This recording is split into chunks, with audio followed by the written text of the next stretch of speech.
Silvestres, um podcast do Fauna News. 5 de junho é o Dia Mundial do Meio Ambiente. Você conhece a história dessa data? Eu sou Dimas Marques, editor do Fauna News, e além de falarmos sobre esse dia, vamos ter o quadro Fala Professor, com o entomólogo e pesquisador da Universidade Federal do Estado do Rio de Janeiro, Elidiomar Ribeiro da Silva. Professor, tem cigarrinha nova em território brasileiro? Pois é, Dimas. Mais um inseto invasor foi encontrado no Brasil. E isso pode dar o que falar. Bom, daqui a pouco detalhamos esse novo caso de espécie invasora, porque agora vamos tratar do Dia Mundial do Meio Ambiente. Na imprensa, nas redes sociais, nos sites de ONGs e do poder público, você deve estar vendo bastante conteúdo sobre essa data. Alguns em tom comemorativo, outros mais reflexivos e críticos. Afinal, sinto em dizer, o planeta segue a passos largos rumo ao desastre. Emergência climática, extinção em massa de espécies, proliferação de doenças de origem zoonótica como a Covid e a gripe aviária, utilização irracional de recursos hídricos, consumo exacerbado, péssima gestão de resíduos sólidos e, sobretudo, uma grande falta de interesse real do poder público mundial em resolver esses problemas. Discursos bonitos são inúmeros, seja em conferências da ONU ou em palestras do mundo corporativo que hoje tanto ocorrem sobre o badalado ESG. Mas, efetivamente, o ritmo das mudanças é lento. Tão lento que a sobrevivência do planeta está muito ameaçada. 5 de junho foi escolhido para ser o Dia Mundial do Meio Ambiente pelo fato de que, no ano de 1972, foi nesse dia que começou uma das mais representativas e importantes conferências mundiais sobre meio ambiente organizadas pela ONU. I declare open the United Nations Conference on the Human Environment. A Conferência das Nações Unidas sobre o Meio Ambiente Humano, conhecida como Conferência de Estocolmo, foi realizada entre 5 e 16 de junho na capital da Suécia. Nesse pequeno áudio, o secretário-geral da ONU, Kurt Waldheim, declara aberto o encontro que foi o ápice de um processo que começou em 1949, com a Conferência Científica das Nações Unidas para a Conservação e Utilização dos Recursos Naturais, realizada nos Estados Unidos. Nessa primeira conferência internacional da década de 1940, ainda sob forte influência da Segunda Guerra Mundial e da criação da ONU, compareceram 530 delegados de 49 países. Cientistas fizeram um inédito alerta global sobre a ocorrência de problemas ambientais causados pela ação humana. Já havia indícios de impactos negativos relacionados aos crescimentos populacional e de consumo e ao aumento da queima de combustíveis fósseis. O encontro internacional seguinte ocorreu em 1968, em Paris, na Conferência Intergovernamental de Especialistas sobre as Bases Científicas para o Uso e Conservação Racionais dos Recursos da Biosfera, ou simplesmente Conferência sobre a Biosfera. Vale ressaltar que o mundo iniciava uma fase marcada pelo surgimento do movimento ambientalista na sociedade e de preocupações do setor produtivo. Tanto que, também em 1968, surge o Clube de Roma, que se tratava de um grupo de economistas, pesquisadores, industriais e outras personalidades que passaram a se reunir para discutir as questões ambientais do planeta. O Clube de Roma, com participação do MIT, publica em 1972, ano da Conferência de Estocolmo, o emblemático Limites do Crescimento.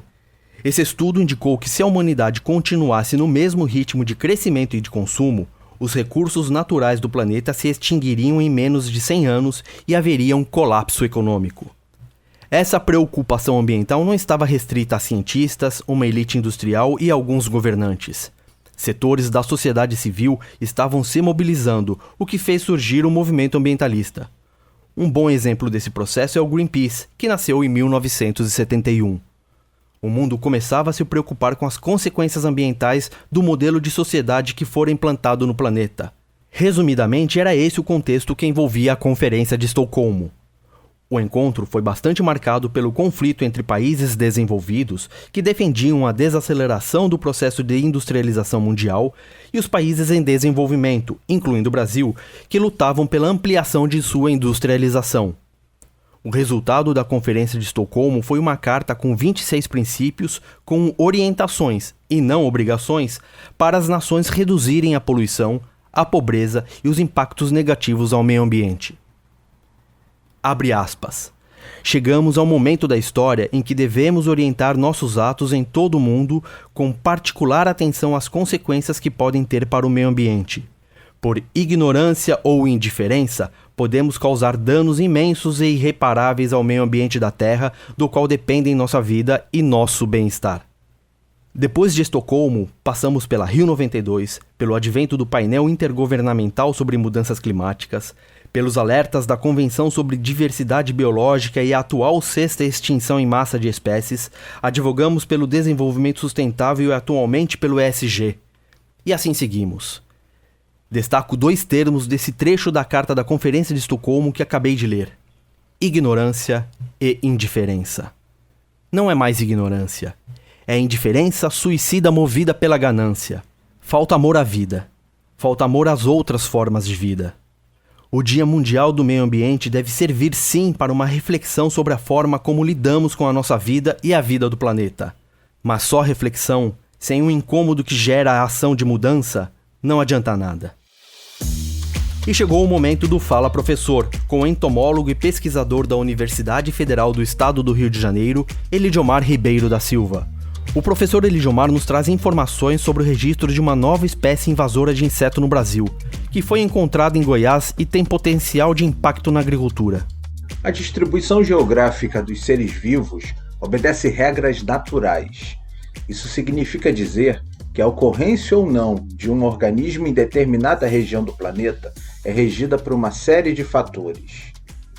Ampliação e diminuição das áreas de ocorrência das espécies são eventos comuns e que aconteceram muitas vezes ao longo do tempo.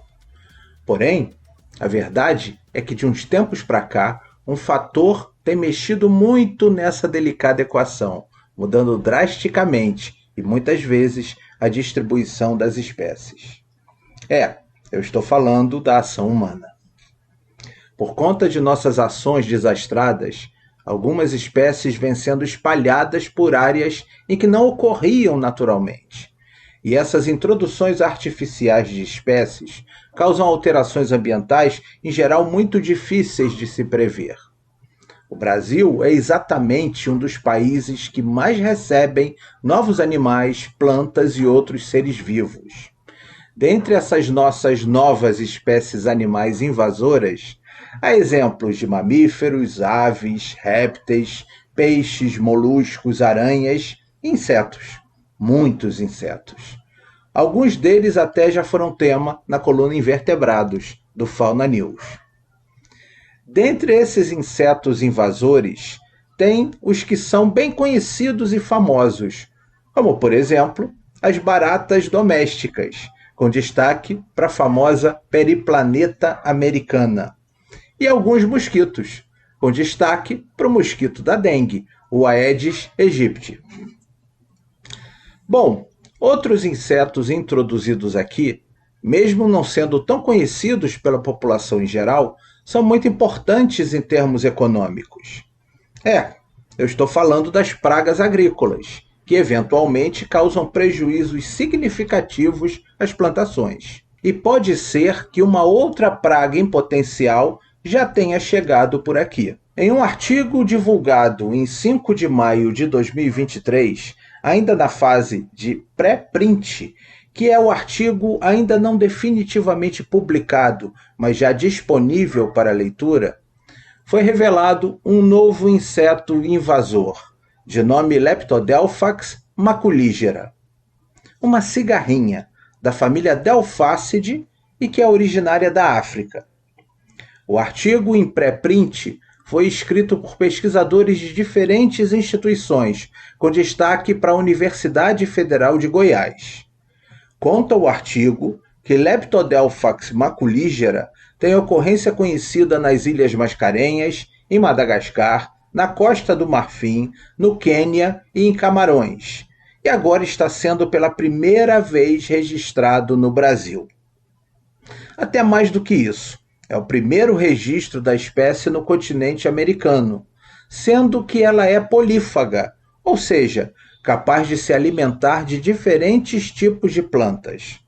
O insetinho, que mede menos de meio centímetro de comprimento, foi encontrado no estado de Goiás, ocorrendo em algumas plantas de importância econômica, como milho, feijão, tipos de capim usados na alimentação do gado, dentre outras. Vale destacar que o gênero Leptodelphax é potencial transmissor de um micro-organismo que causa doença às plantas e que pode potencializar os danos. E é sempre bom lembrar que as introduções de agentes biológicos novos, como também as eventuais consequências dessas introduções, são culpa única e exclusiva das ações humanas. Ou seja, a culpa no cartório é do tal do Homo sapiens, a quem eu costumo chamar de macaco pelado. Até mês que vem. E chegou o momento dos comentários de quem nos acompanha. Se você quiser entrar em contato conosco, escreva para silvestres@faunanews.com.br ou ainda participe pelo canal do Fauna News no YouTube ou pelas redes sociais. Estamos no Instagram, Facebook, Twitter e LinkedIn. Basta procurar pelo @FaunaNews. Sobre o último episódio do Silvestres, em que entrevistamos o biólogo Rogério Cunha de Paula sobre reabilitação de lobos-guarás jovens para retorno à natureza, Angélica Fernanda comentou pelo YouTube que o trabalho desenvolvido pelos pesquisadores é maravilhoso. A Anitta Bertolo, também pelo YouTube, mas sobre o episódio 17, em que abordamos os casos de caça de onças pintadas, disse que as multas são ridículas comparadas ao dano que esses caçadores e seus mandantes causam ao meio ambiente. A legislação tem de ser mais dura e o crime imprescritível, salienta ela. A escritora e articulista da coluna Educação Ambiental do Fauna News, Cristina Rapa, destacou em seu comentário a necessidade de campanhas educativas e cadeia para caçador. Com essa dobradinha, podemos começar a proteger as onças no país, destacou Cristina. Chegamos ao final de mais um episódio de Silvestres. Para você que nos acompanha pelo YouTube, se inscreva no canal do Fauna News, acione o sininho e avalie o episódio. Nas plataformas de áudio como Spotify e Deezer, não esqueça de nos seguir e nos avaliar. No portal faunanews.com.br você encontra artigos e matérias sobre animais silvestres. Para receber o conteúdo do Fauna News de forma gratuita pelo WhatsApp, envie uma mensagem para o FaunaZap 11 95 107 0530. As informações estão na descrição do episódio. Silvestres é apresentado por mim, Dimas Marques, na produção Williane B. Souza, na edição e sonorização Renan Faé, na vinheta a voz de Bruna Borjaili. Muito obrigado e até o próximo episódio. Silvestres, um podcast do Fauna News.